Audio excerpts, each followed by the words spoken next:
Hello guys, welcome back to my channel. আজ চলে এসেছি নতুন একটি ভিডিও নিয়ে। আজ বাড়িতে আমাদের কুয়ো করা হবে, ওই জন্য চলে এসেছে আমাদের কুয়োর চাকগুলো।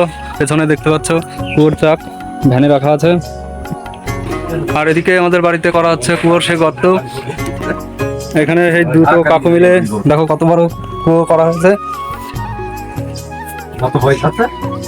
এখানে কতগুলো চাক যাবে? 37টা। এর মধ্যে 37টা কুয়োর পাট যাবে। আচ্ছা, ডিপ এখনো হবে।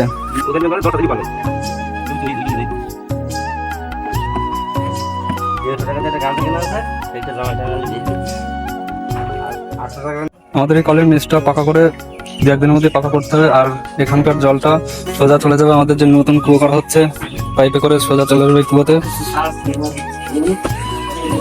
দেখো কতটা গভীর হয়েছে।